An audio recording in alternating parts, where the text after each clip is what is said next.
Hello, my name is Frank Christensen and I'm the coordinator of officials for IFAF Europe. In this training tape, we're going to have a look at penalty enforcement and more specifically, penalty enforcement speed. So we want to be fairly quick and efficient about this while still getting it right.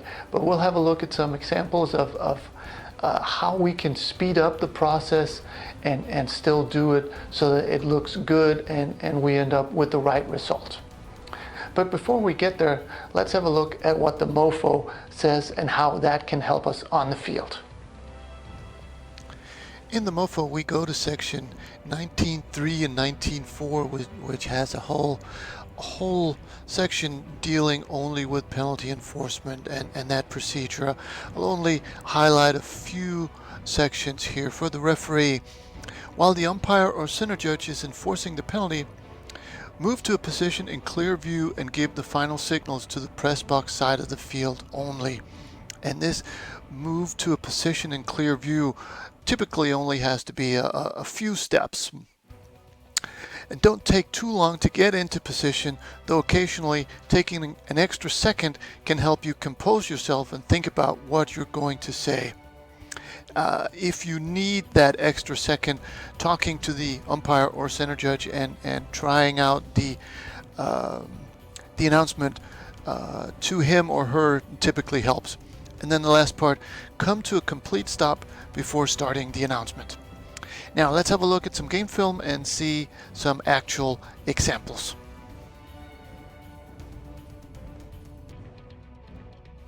And since we're looking at penalty enforcement, we don't really care about the play or the call, the foul. All we care about is how we move, how we react afterwards. So here we have the flag. It's a dead ball foul, and there's a lot of walking.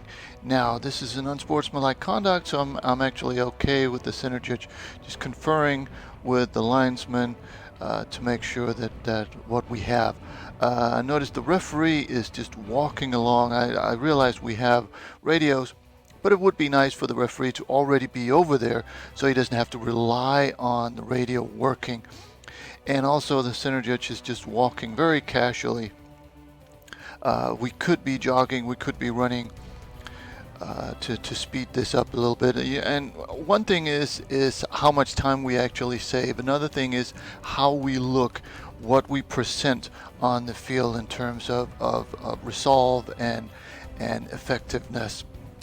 And here now, right there where the referee is right now, realize the TV cameras are on the opposite side, but right where he is right now is a perfect place for the cameras to pick him up. There's absolutely no reason to walk from the numbers all the way into the hash. That takes a lot of time, and it looks wrong.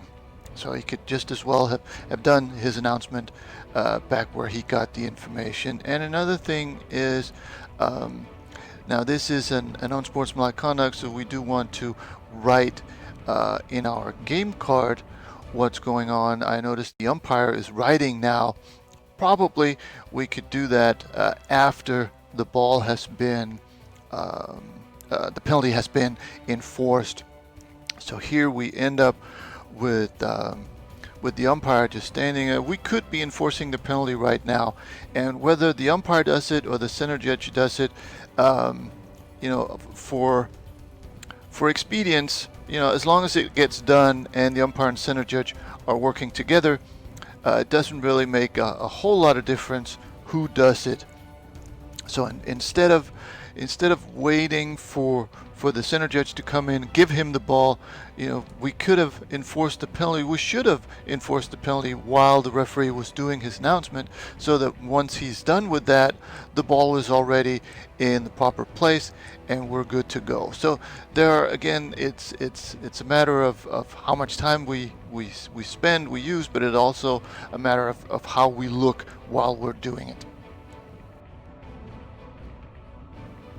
Here's another example where we could be a little faster. We'll have a look at how and what that does. So we have a flag thrown by the umpire, and they get together pretty fast. Now, then we end up having to move the flag. Now, ideally, we should put the flag in the right position before we go report to the referee. That will save time and it'll look a lot better. And again, here the referee really is in good position right there to turn around and do his signal. There's no need to take these 10 extra steps before we get into the announcement. I do like that the penalty is being enforced while he does his signals, but again, move your flag before you go report, and as referee, just find the closest open area and do your announcement. On this play, it's 3rd and 10, and the umpire has a flag for holding against the offense. So it's either going to be 4th and 10 or 3rd and 20. So we've got good communication there, a little walking, and then a prelim. Now, at the bottom of the screen, you'll see the coaches are already declining. But what we could do here is if we're lucky enough that we can get on the radios pretty quickly. For the sideline officials, it's always good once you hear the funny whistle to get to a coach. Now here at the bottom of the screen, the wing who's closest to the coaches, he goes straight into ball relay. And I would really prefer that we stay with the coaches. Now you could say that maybe it's the deep official's job, and if he can, he certainly will. Here he's probably 40 yards away. So maybe it's a better idea to stay with the coaches and leave the ball alone. Now we do have, if the wing stays with the coach, we still have a deep wing that can extraordinarily bring in the ball. We also have a back judge that can realize that that's what's needed right now, so that we can get the communication. Assume or let's say that the coach is not aware of what's going on, which sometimes happens.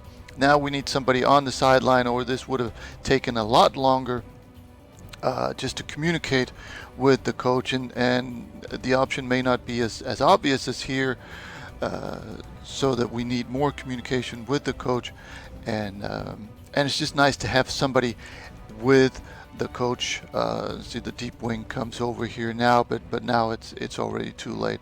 And then the last part is for the referee. From here, there's really no need to keep walking before you do the final announcement. So again, pick your spot and do your announcement right there.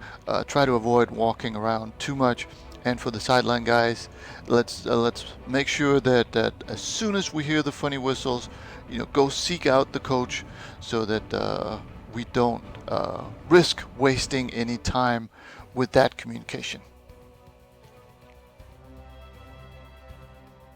This play is a little similar to the previous one, where it's 3rd down. There's an offensive holding called, and the play is short of the line to gain. So now the offense has a decision to make. Do they want 3rd and long or 4th and short? So we really need to be quick on the sidelines to not put our referee in this situation. So they talk a little bit, that's fine. Now we end up with these signals where the referee looks uncertain of what he wants to do, because we don't have the information from the sideline, and that's a shame, because it's the referee that ends up looking like he doesn't know what's going on, because on the sideline we're not quick enough to communicate with the coaches. And for the referee, I would, especially now that we have radios, I would advise all referees to stay with the umpire and just use the radio to communicate to the sideline, and say, ask the coach if he wants 4th and short or 3rd and long, instead of going into these unofficial prelims and all this gesturing here, which just makes us look uncertain. And again, there's a little walking. But here now we're just end up looking uncertain. And then we go into holding offense, penalty declined. And then right there is really, it's going to be fourth down, and we do have a signal for fourth down that is very different from third down, and there's a reason for that. That it's just a lot easier to see the difference between third and fourth down. So try not to make up your own signals, and try to use the official ones. In the last two examples, we're going to look at the triple check. So here the center judge gets the ball, he checks with the linesman. Right now they're in different positions. One is at the 47 and one is the 47 and the other is at the 46, but they end up going both from the previous spot, which is the 46. And they do a good job of going to the next spot independently of each other. And then they check with each other, everything is good, but then the center judge forgets to check with the line judge. And so this ends up being only a double check and not a triple check. So we really need to make sure that we do our process and get everybody involved. And you know, if for example, in this situation, the center judge forgets, it's perfectly fine for the line judge to just remind him, hey, remember to check with me before you spot the ball. We don't want the ball spotted until all three, and including the umpire, all four are in agreement that this is where the ball should be spotted, because we don't want a situation where we have to re-spot the ball. And here the line judge is also, you know, almost gets there late in terms of when we should when the ball is going to be snapped. So again, remember to do all three parts of the triple check, as we'll see in this next example. In this last example, we'll see a good triple check performed. We've got the center judge right there on the 40-yard line, and he's going to start marching the ball off, and I like the fact that he's not marching off the yards. He knows where he needs to go and he just runs there. And then he checks with the line judge, who's still at the enforcement spot, and they agree that this was the right number of yards. And then he checks out to see that the linesman is also at the right spot, and only then does he put the ball down. And that's how we want it done, so that we don't risk having to re-spot the ball. And all three are involved, and as soon as the ball is spotted, here comes the line judge running up. Everything just is done correctly and looks efficient. So well done. And that was this training tape. I hope you found something you can use on the field.